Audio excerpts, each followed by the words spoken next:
Hello guys, तो मैं ले आया हूँ बॉडी बिल्डिंग की बहुत सारी नई अपडेट्स। और आज की अपडेट बहुत ही अच्छी है बिकॉज डिट्रॉय प्रो जिस शो का बहुत टाइम से वेट हो रहा था वो भी कंप्लीट हो गया है। और मैन बहुत ही अच्छा शो था, व्हाट अ शो। मतलब बहुत ही अच्छी बैटल हमें देखने को मिली यहाँ पे मार्टिन और गुडविटो के बीच में। इतनी ज़्यादा टक्कर की बैटल हमने एक्सपेक्ट नहीं करी थी। मतलब लग रहा था कि गुडविटो जीत जाएंगे, but Martin man he came in really really good. तो फाइनलिस्ट एज एक्सपेक्टेड यहाँ पर मार्टिन फिट्जवाटर और गुडविटो ही रहे। जस्टिन यहाँ पर 4th प्लेस पर आए, उस बारे में अभी डिटेल में बात करेंगे। बट अभी मैंने अगर इन दोनों की बात करें तो दे बोथ वर रेडी। मतलब इंसेनली गुड दोनों आए थे और इससे अच्छी बैटल आई थिंक हम एक्सपेक्ट नहीं कर सकते थे इस शो के अंदर। दोनों की फिजिक हर एक मामले में एक्सट्रीमली सिमिलर थी, चाहे आप कंडीशन बोल लो, चाहे आप साइज बोल लो, चाहे आप हाइट बोल लो। एक दूसरे को बहुत ज़्यादा रिजेंबल कर रहे थे दोनों स्टेज पर। और ये मुकाबला कहीं भी जा सकता था। मतलब ऐसा बिल्कुल नहीं कहा जा सकता कि ये पूरी तरह से मार्टिन जीते हैं या फिर पूरी तरह से गुडविटो जीत सकते थे। ये कहीं भी जा सकता था। बहुत ही टक्कर की बैटल थी दोनों के बीच में। इवन तो यहाँ पर मार्टिन फिट्जवाटर जीते, बट लोगों का कहना यह है कि यहाँ पर गुडविटो को जीतना चाहिए था। मतलब फैंस ना पूरी तरह से आधे आधे बढ़ गए हैं। लेकिन रॉबरी वाला सीन ऐसा कुछ कोई भी नहीं कह रहा, बिकॉज जो लोग गुडविटो को भी सपोर्ट कर रहे हैं, जो कि सेकंड आए, वो लोग भी एक्सपेक्ट कर रहे हैं कि मुकाबला बहुत ही बराबरी का था। तो कहीं भी जा सकता था। इसीलिए ना कोई भी एक तरफ बायस नहीं हो रहा, बल्कि लोग इस चीज़ को अंडरस्टैंड कर रहे हैं कि yes they both were really good, they both were condition and they both were deserving. इनमें कोई ऐसा नहीं है कि आप एक को भी बोल दो कि डिजर्विंग नहीं था। नहीं मैन, ऐसा बिल्कुल नहीं था। दोनों ही डिजर्विंग थे, दोनों ही बहुत अच्छे आए थे। और ये बैटल मैन असल में पैसे वसूल हुए इस बैटल को देखने से। जिस तरह से दोनों ने एक दूसरे के साथ मुकाबला करा है, टू टू टू जाते हुए। दोनों की फिजिक में इतना ज्यादा कोई डिफरेंस नहीं था, बट डिफरेंस पता है कहाँ पे क्रिएट हुआ? डिफरेंस दो जगह पे क्रिएट हुआ। अगर मैं पहले बात करूं तो पी जजिंग की बात करते हैं, वहां पर डिफरेंस क्रिएट हुआ बैक से। यहाँ पर मार्टिन की बैक इंसेनली डेवलप्ड थी और उसके साथ में गाइस थिकनेस और डेंसिटी भरी पड़ी थी मार्टिन की बैक में। और वहीं पर गुडविटो थोड़ा सा एक्सपोज हुए, हाँ, लेकिन अगर आप बैक पोज देखोगे तो गुडविटो के बैक पोज में हैमस्ट्रिंग वगैरह और ग्लूट्स वगैरह मार्टिन से अच्छे डाइस्ड, मार्टिन से ज्यादा अच्छे कंडीशन लग रहे थे। लेकिन उसके बाद भी गाइस ये डिफरेंस पता है कैसा था? ये डिफरेंस ऐसा था कि अगर गुडविटो 1 पॉइंट से आगे थे लेग्स में, तो फिर मार्टिन बैक में 2 पॉइंट से आगे जा रहे थे। और इसीलिए यहाँ पर मार्टिन को थोड़ी एक एज मिली। और दूसरा डिफरेंस जो क्रिएट होगा, दूसरा डिफरेंस क्रिएट हुआ आपका फाइनल्स में। मार्टिन ना प्री जजिंग में थोड़े से फिर भी सॉफ्ट थे, थोड़े से फिर भी वाटरी थे, तो मुकाबला काफी ज्यादा बराबरी का लग रहा था। बट फाइनल्स में आई don't know what he did, but he came in really dry. बहुत ज़्यादा ड्राई फिजिक करके आ गए थे, मसल इनके हार्ड लग रहे थे और इस वजह से इनको बहुत ज़्यादा एज मिली फाइनल्स के अंदर। मतलब फाइनल्स में ना इन्होंने स्कोर कार्ड पूरी तरह से चेंज कर दिया होगा अपने लिए। अब स्कोर कार्ड तो मैंने नहीं देखा, बट जैसी फिजिक इनकी दिखी उसके बारे में मैं आपको रिवील कर रहा हूँ। क्योंकि मार्टिन की बैक की डेंसिटी और thickness, they were the x factor जो वो अपनी फिजिक में लेकर आए थे। बट हाँ, मार्टिन ने मैन इस ऑफ सीजन में जो इतना लंबा गैप लिया है 1 से 1.5 साल का, उसमें काफ़ी इंप्रूवमेंट करी है। और उसके साथ में अपनी वेस्ट को, अपने मिड सेक्शन को चेक में रखा है। क्योंकि कई लोगों को हमने देखा जब वो ऑफ सीजन लेकर आते हैं, मसल मास ऐड करके आते हैं, उनका स्टमक थोड़ा सा बाहर आ जाता है, थोड़ा सा ब्लोटेड टाइप हो जाता है, थोड़ा सा ना गट्स सा दिखने लग जाता है। बट इनके साथ ऐसा नहीं था, इनका स्टमक बहुत ज़्यादा चेक था। इवन इन ट्रांजिशंस का बहुत ज़्यादा अच्छा कंट्रोल था। तो ये चीज़ बहुत ही मार्टिन के फेवर में जा रही थी। अब अगर पोजेस की बात करूंगा तो yes, some poses were of Goodwito कई पोजेस में काफ़ी स्ट्रांग थे। जैसे आपका मोस्ट मस्कुलर ले लो या फिर फ्रंट डबल बाइसेप तो गुडविटो का इतना इंक्रेडिबल लग रहा है कि मैं आपको क्या बताऊं। उनकी टाइनी सी वेस्ट और वो वैक्यूम जो हिट कर रहा है ना, बहुत ही मैन कई जगह पे डायरेक्ट की याद दिला रहे हैं with good conditioning. Yes, conditioning पूरी तरह से नेल करके आते हैं। आर्म्स वगैरह बिल्कुल अच्छे लग रहे हैं, लैट्स वगैरह अच्छे से फ्लेयर कर रहे हैं। और जिस तरह से इनकी कॉर्ड्स हैं, इनके आउटर स्वीप्स वगैरह डेवलप्ड हैं, पूरा एक्सट्रीम बन के आता है। वो वैक्यूम के साथ तो जान ही आ जाती है इनके इस पोज में।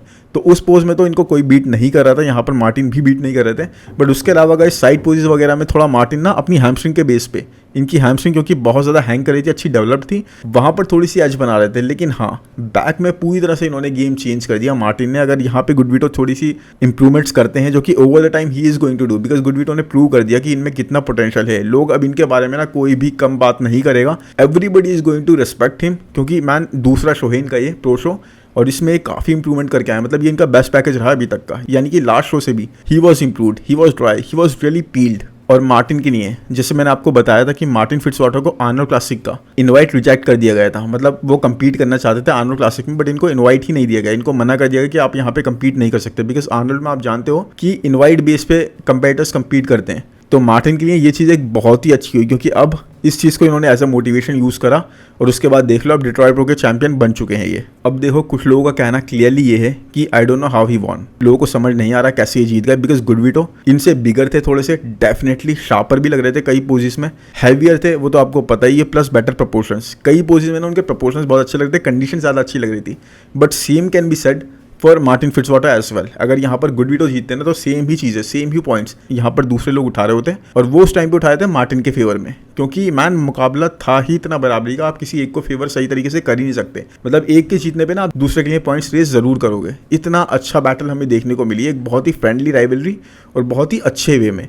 एंड ट्रस्ट मी गाइज, एक चीज़ जो आई थिंक बहुत सारे लोग बात कर रहे हैं सबको करनी भी चाहिए, प्रोडक्शन और लाइटिंग इस शो की वॉज इंसेनली गुड। मतलब ऐसा लग रहा था कि एक 90s का शो देख रहे हैं हम। यस, इतनी ज़्यादा अमेजिंग लाइटिंग, इतनी ज़्यादा अमेजिंग प्रोडक्शन यहाँ पर थी। कोई बैकग्राउंड में ना आपके एडवर्टीजमेंट्स नहीं चल रहे थे, कोई डिस्को लाइट्स वगैरह नहीं चल रही थी, कोई स्मोक वगैरह कुछ नहीं कर रखा था। प्योर बॉडी बिल्डिंग वाला स्टेज था, बिल्कुल ब्लैक बैकग्राउंड कर रखा था और हर कोई आकर सिर्फ अपनी फिजिक प्रेजेंट कर रहा था और सबका फोकस सिर्फ फिजिक पे जा रहा था। उस तरह से लाइटिंग पड़ रही थी और मैन इतना अमेजिंग लग रहा था ना कि सारे एथलीट्स अपनी फिजिक को in a better way, in a best way present कर पा रहे थे। तो ऐसा ही होना चाहिए मैन।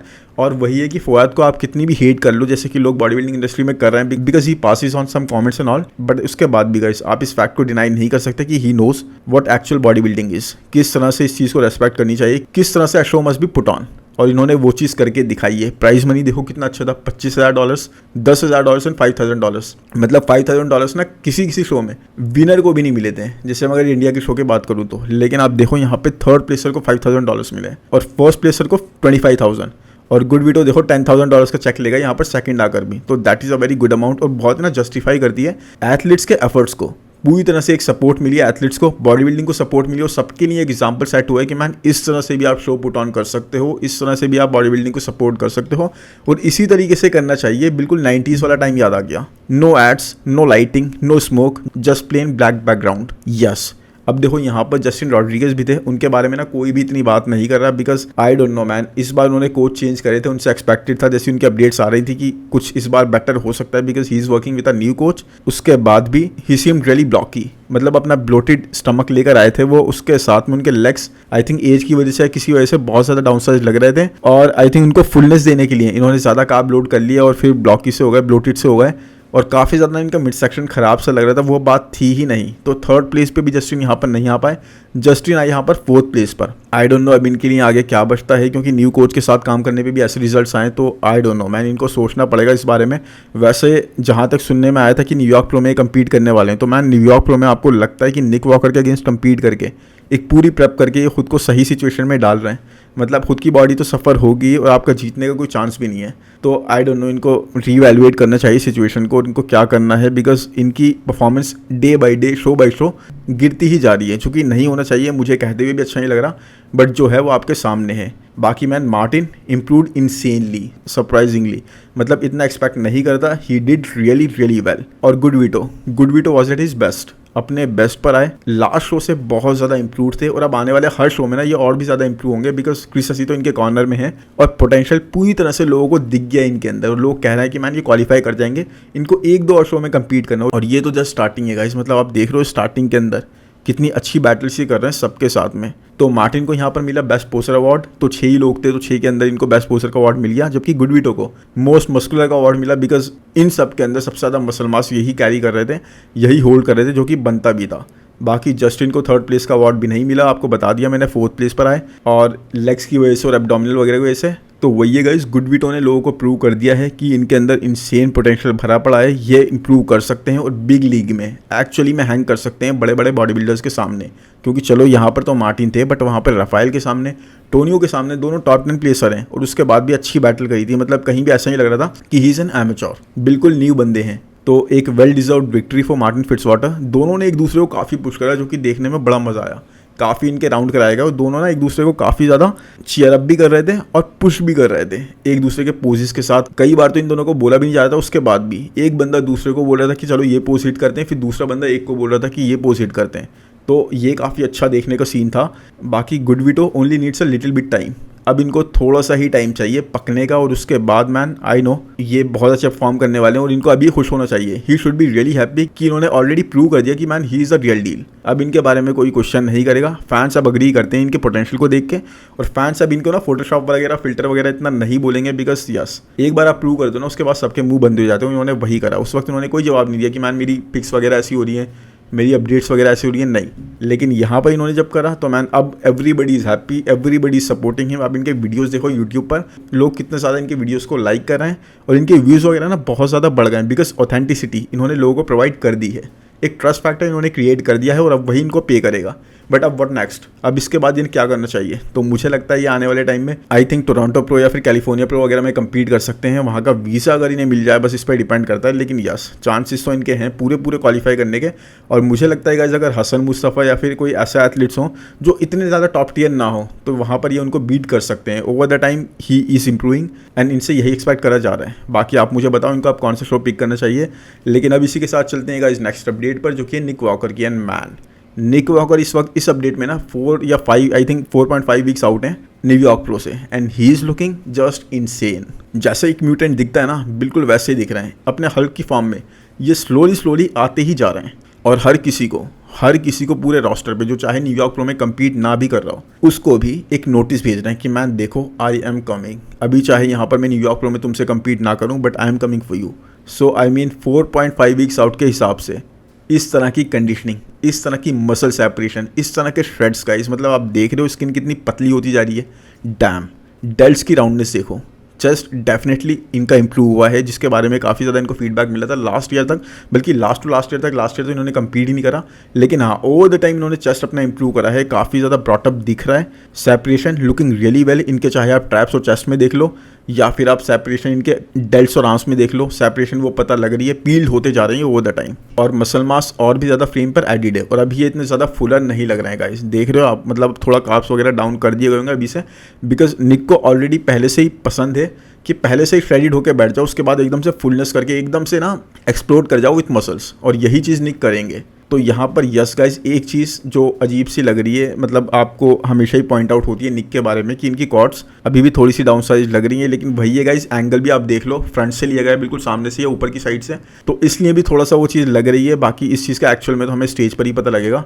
लेकिन हाँ, फुलनेस के बाद थोड़ा बहुत फर्क पड़ सकता है। But oh man, totally no one can hit most muscular like Nick in the current times. Yes, most muscular इस वक्त इतना फ्री कि आई थिंक एक क्रिजो हिट करने का ट्राई कर सकते हैं, बट उसके बाद भी मुझे नहीं लगता निक जितना फ्री की कोई हिट कर सकता है। इस बार ना निक नेक्स्ट लेवल जा चुके हैं, ही सेटिंग स्टैंडर्ड्स एंड उनको खुद ही बीट कर रहे हैं और फिर दोबारा स्टैंडर्ड्स रेज कर रहे हैं। तो वही है मैन, मैं बहुत एक्साइटेड हूँ निक को देखने के लिए। और अपडेट्स आनी स्टार्ट हो गई हैं निक की। अब 1-1.5 हफ्ते से ये बिल्कुल शांत है, लेकिन अब देखो इन्होंने ऐसा मोस्ट मस्कुलर हिट करके शेयर करा है कि बस सब देखते रह गए। बाकी अब इसके बाद चलें तो निक के एक long time rival Hunter Labrada की हम बात करते हैं। मैंने आपको बताया था ना इनकी रीसेंट अपडेट्स में कि he is getting bigger and bigger, muscle mass add करते जा रहे हैं। एंड नाउ देखो यहाँ पर गेस्ट पोजिंग हुई थी डिट्रॉय प्रो में, तो यहाँ पर ना सैमसन डॉडर के साथ हमें हंटर भी गेस्ट पोजिंग करते हुए दिखाई दिए। इन्होंने कुछ पोजिस हिट करे and man really he was looking bigger than Samson.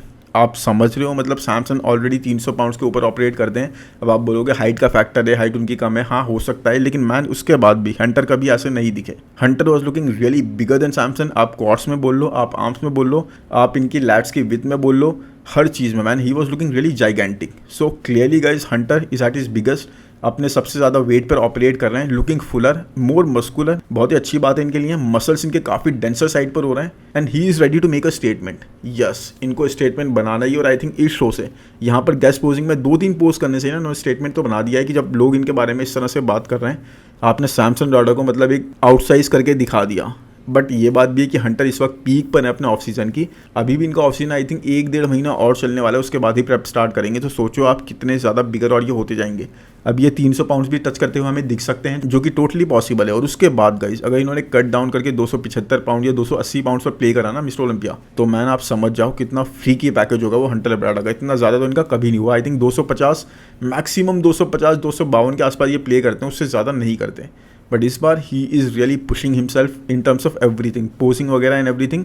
Diet भी इनकी काफ़ी फिक्स्ड हो गई है, जैसे पहले ये ड्रिंक कर लेते थे सारे शेक्स वगैरह, इस बार he is really putting in efforts. But issue तो वही है गाइस, हंटर के साथ इशू है मेन पीक करने का। हंटर स्टेज पर पीक करते हुए हमें काफ़ी टाइम से नहीं दिख रहा है। टैम्पा प्रो में दिखे थे, उसके बाद लास्ट के 3 शोज़, टेक्सास प्रो हो गया या फिर mister Olympia, I think 2 he show थे, तो वहाँ पर हमें पीक करते हुए नहीं दिखे। उसके बाद अगर मिस्टर ओलंपिया हम 2022 का भी देखें, वहाँ पर भी हमें ये पीक पर नहीं दिखे, ऑफ दिखे, इनका स्टमक थोड़ा सा वॉल्ट आउट दिखा। वो चीज़ इनको नेल करनी होगी, बिकॉज आप कितना भी ज़बरदस्त मसल मास ऐड कर लो, कितना भी इंप्रूवमेंट्स कर लो, कितने भी फ्रीकी लग जाओ, अगर आप पीक हिट करके नहीं आ रहे ना मैन, तो आपके लिए it's going to be over. क्योंकि अब जो कॉम्पिटिशन है वो अलग ही लेवल का है। उस एक दिन, उस 15 मिनट, उस 20 मिनट आप स्टेज पर कैसे लग रहे हो, यही मैटर करता है और यही मैटर करना है। और अब तो बहुत ज़्यादा ये चीज़ पॉइंट आउट होगी, बिकॉज इस साल बहुत सारे एथलीट्स वापस आ रहे हैं, तो आपकी प्लेसिंग नीचे गिर जाएगी even after improving so much. तो आपको इस बारे में सोचना पड़ेगा।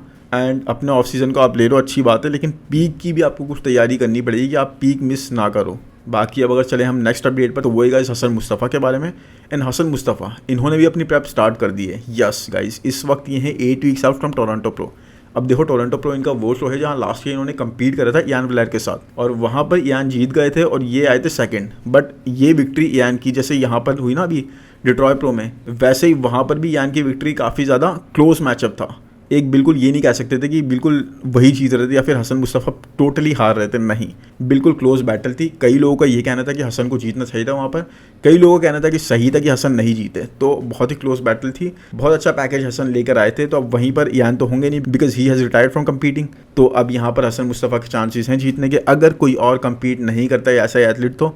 बाकी लास्ट ईयर मिस्टर ओलंपिया में हसन अच्छा परफॉर्म नहीं कर पाए, बिकॉज इनकी प्रेप तो अच्छी चल रही थी, लास्ट में इनको ट्राइसेप टीयर हो गया था, उसके बाद उस तरह से वो अपने ट्रेन नहीं कर पाए और इनकी कंडीशन वगैरह हर चीज़, मतलब उस चीज़ से ना इम्पैक्ट हुई थी और होती भी है। तो वही है गाइस, ये टॉप 10 के बाहर प्लेस हुए, लेकिन अब देखना बाकी है। Let's see how he does. बहुत ही जल्दी हमें कम्पीट करते हुए दिखने ही वाले हैं और अब लग रहा है कि ये पूरी तरह से रिकवर हो गए हैं। बाकी अब चलेगा इस नेक्स्ट अपडेट पर, तो वो है फैबियानिस सिल्वन के बारे में। यस गाइस, वही एथलीट, वही क्लासिक फिजिक एथलीट जो शार्लेट कप जीते थे और जिनके बारे में टाइलर मेनियन ने इतने ज़्यादा प्रेजिंग वर्ड बोले थे। यस, बहुत इनकी तारीफ हो रखी है, लेकिन इस वक्त गाइस इनको फिर से एक हेल्थ इशू आ रहा है। तो आई थिंक इनका कोई प्लान था फिर से कम्पीट करने का मिस्टर ओलंपिया से पहले, बट इन्होंने डिसाइड करा है कि 6 मंथ्स ये कम्पीट नहीं करेंगे। अब 6 मंथ्स के बाद सीधे मिस्टर ओलंपिया में ही दिखाई देंगे।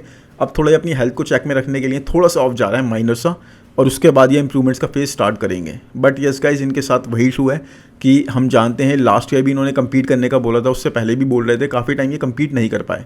तो उसके पीछे रीज़न यही था कि इनको ना हेल्थ इशूज़ काफ़ी ज़्यादा हो रहे हैं, और बीच में तो इन्होंने ये भी बोल दिया था कि आई एम रिटायरिंग, मतलब अब I will not compete any more. तो काफ़ी ज़्यादा हेल्थ कंडीशन की वजह से इनको ऐसे डिसीजन लेने पड़े। बट यस, फिर इनकी सिचुएशन ठीक हो गई, और ये कम्पीट करने आ गए। तो इस तरह से इन्होंने शो जीत लिया। बहुत अच्छी प्रॉमिसिंग फिजिक है, और इनके बारे में देखो कितने अच्छे वर्ड्स बोल दिए गए टाइलर के थ्रू कि ये टॉप 6 भी क्रैक कर सकते हैं, और उसके बाद अगर और इंप्रूवमेंट्स कर ली तो वहाँ भी सबके लिए खतरा बन जाएंगे। तो वही है, अब आई थिंक ये सही अप्रोच है, इनको थोड़ा सा ऑफ लेना चाहिए अगर हेल्थ का ऐसा इशू है, उसके बाद इंप्रूवमेंट्स करके स्टेज पर दिखना चाहिए। बाकी लेट्स होप कुछ सीरियस ना हो and he comes in really better. And उसके बाद गाइज आई होप ये वीडियो आपको पसंद आया होगा। पसंद आया तो प्लीज़ लाइक कर दो यार, चैनल को सब्सक्राइब कर दो, नोटिफिकेशन बेल को दबा दो। कमेंट्स में बताओ सारी अपडेट्स आपको कैसी लगी, हंटर लब्राला के बारे में कैसा लगा, निक वॉकर के बारे में कैसा लगा, गुडविटो मार्टिन फिट्जॉटर की बैटल, इन दोनों की बैटल आपको कैसी लगी मैन। बाकी मिलते हैं नेक्स्ट वीडियो में। Thank you, bye bye.